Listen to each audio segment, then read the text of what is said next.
I've wanted to make myself a trench coat for a while now. I've just kind of been waiting for inspiration or the right time.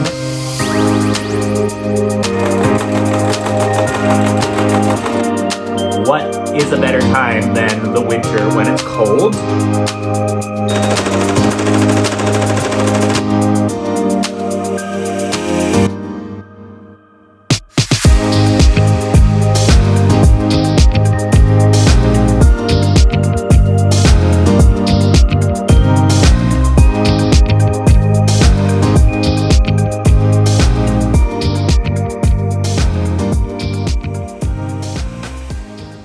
What's up, guys?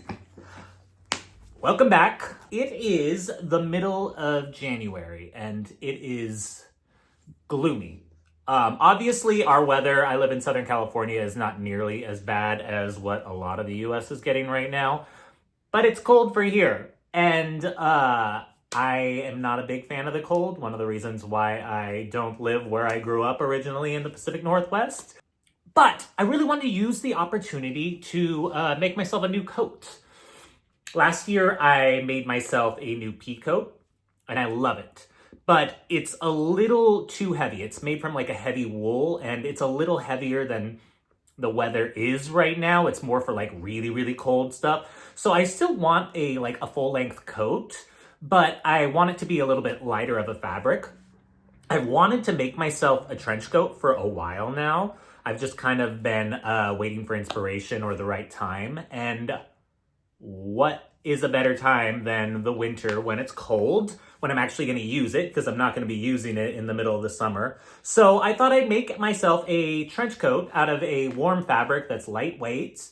I don't really have a specific design in mind yet. I like to go to the fabric store and kind of get inspired. I have ideas that I want to do, but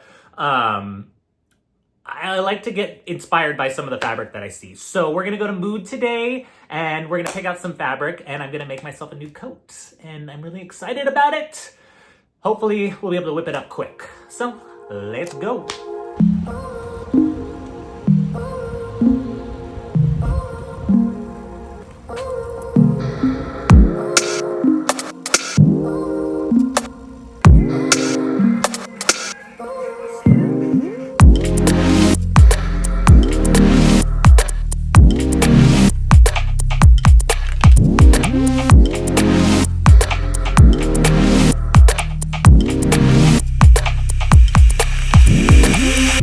So one thing you should know about me when it comes to sewing is that I have a lot of skills, but patterning is not one of them. I obviously would love to learn more, but until then, it's easier for me to find an existing pattern and adapt it for the design I'm creating.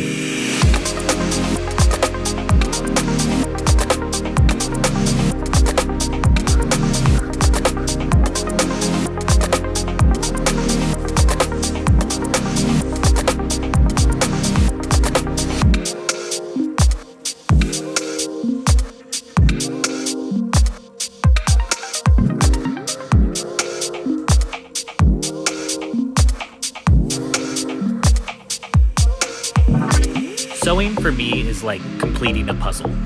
I love figuring out how all the pieces fit together. The part I hate about sewing is that you have to create your own puzzle pieces. The cutting of the fabric, lining, interfacing takes forever.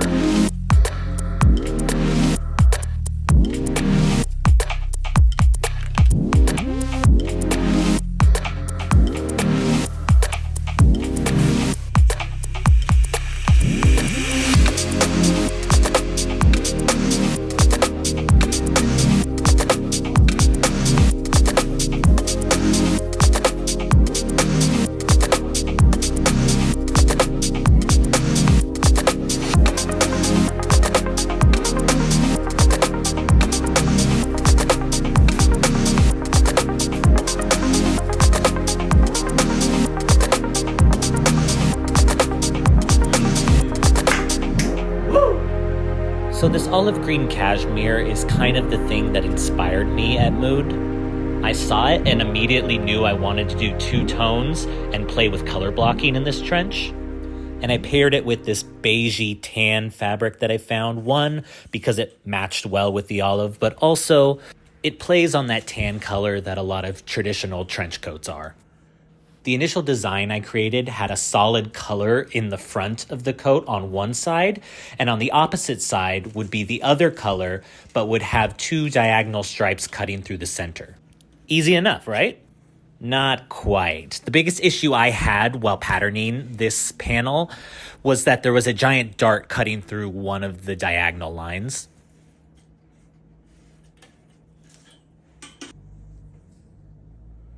So basically, if I had just cut a straight diagonal piece of fabric, when I went to sew that triangle dart in under the arm, that diagonal line wouldn't match up and would look uneven, which is why I ended up with this lightning bolt looking piece instead of just a straight line across.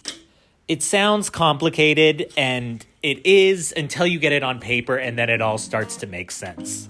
But honestly, this was the hardest part when it came to patterning for this particular project, so onwards and upwards.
Before we start combining any of our pieces, we need to add all of our pockets.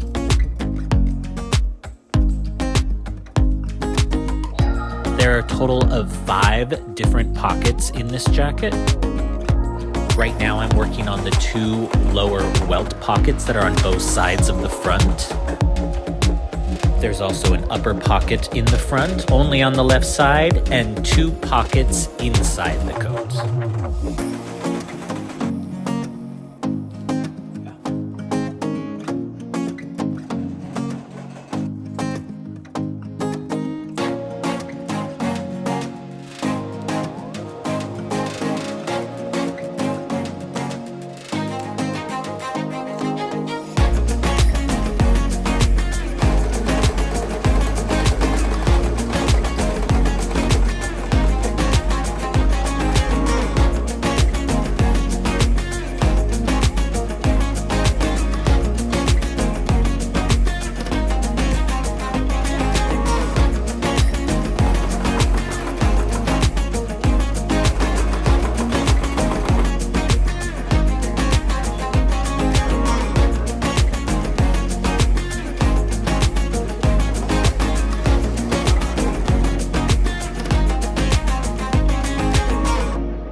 With that, we finally have the 2 front panels of this trench coat done.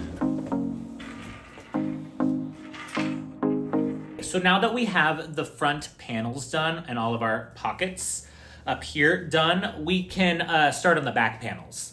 And there's not a lot to do. There's a vent in the back that we need to kind of work around, but it's a lot easier than the front. There's not a lot, there's not nearly as much detail in the back of the jacket. So we can do the prep we need to do on the back panels, and then we can attach them to the 2 front panels. We're making progress now.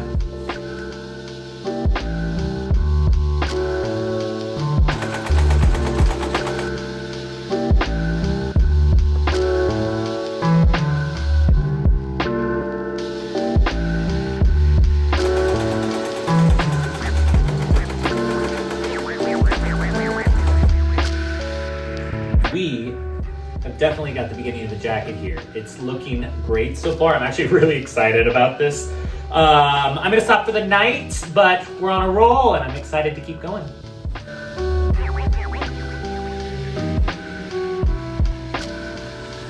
Good morning, guys. It is cold and wet out today.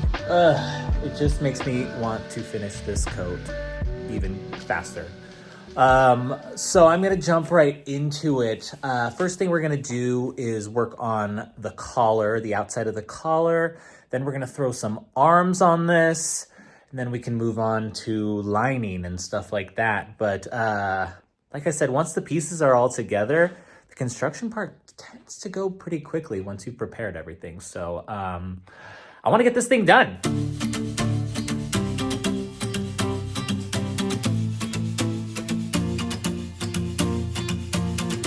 We'll be attaching the underside of the collar to the outside of the coat, and later when we're making the lining, we'll make the top portion of the collar.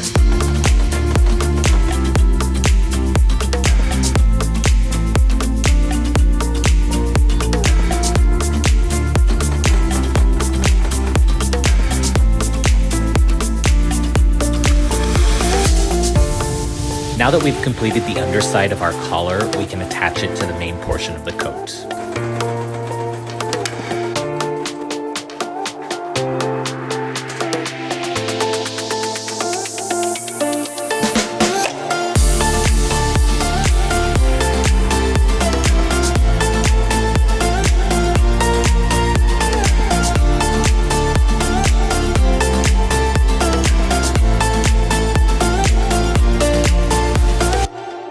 Now we get to start on my kryptonite, the arms.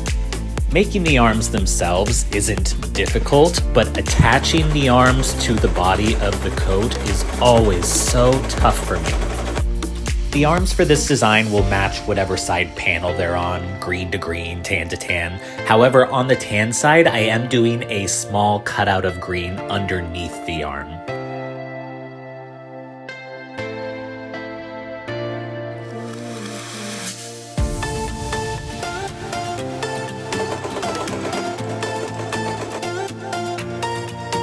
Now for my least favorite part.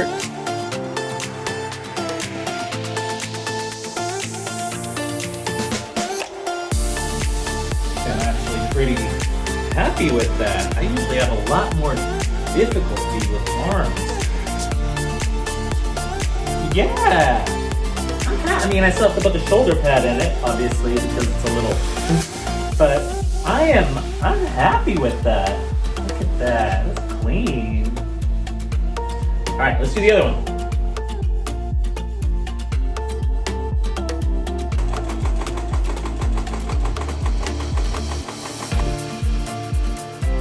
So after getting both arms on and seeing it with the shoulder pads, I realized the shoulders were just a little too wide for my taste. I ended up moving the shoulders about 1.5 inches up.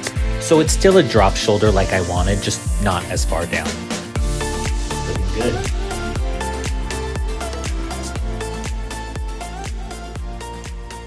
All right, we have officially finished the outer part of the coat. So we're gonna start on the lining now, and I have some details to do in the lining. Both of the sides have inner pockets that I need to do. Then the lining should go pretty quickly.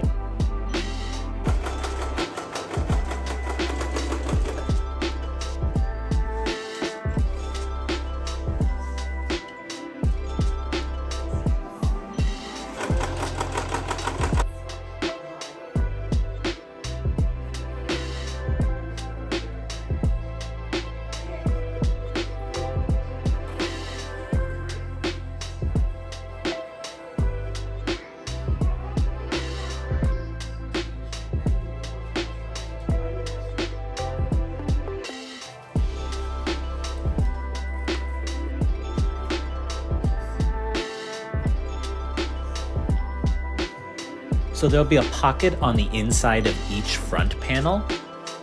And once you get past the pockets, the rest of the lining really flies by.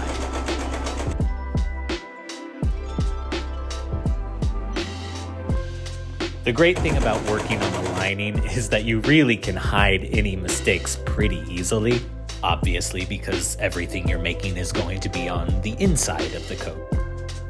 That being said, I'm slightly a perfectionist, so I took my time here.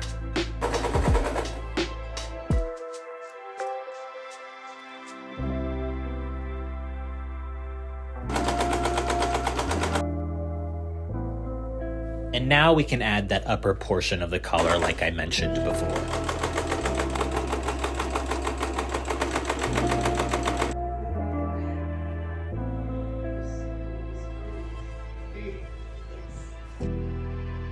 Now that we have both the exterior of the coat and the lining complete, we can start combining the two. I'll start by sewing the two collar pieces together and then cutting down those seams. Next, I'll continue down the sides of the coat, leaving just the bottom hem and the arms not attached. We are making excellent progress on this. I attached the lining to the exterior of the coat. It's just attached at the neck and down in the facings right here, but still have a lot of hem work to do, still have to attach it throughout the rest of the body of the coat, and there's still a lot of detailing to do, like the buttons and a lot of the top stitching. It's really bulky right now, obviously, because I haven't taken out a lot of the extra material in there. Top stitching will help also take down a lot of the bulk as well. We're making progress. I think I can have this done pretty soon here. Just got to get all this detail work. I really love how this interior turned out. It looks really clean, really finished. It's just detail work now. So let's get started on this hem and attaching the rest of the lining, and then we can put some buttons and stuff on. Let's go! First up, we're going to finish that bottom hem.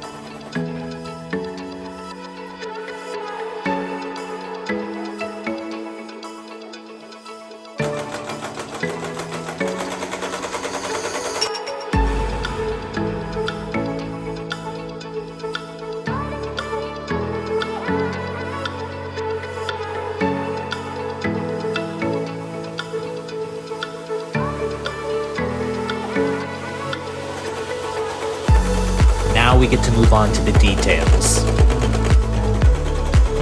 Top stitching all the way across the edge of the entire jacket.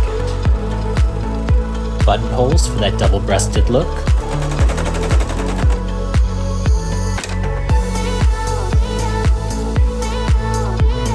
And of course, hand sewing all of the buttons to the front.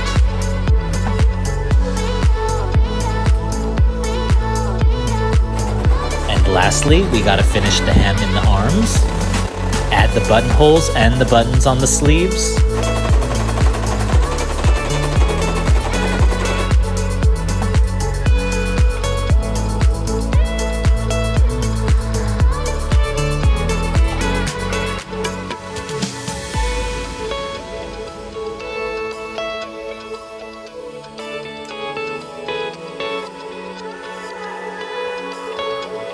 And after that, this coat is done.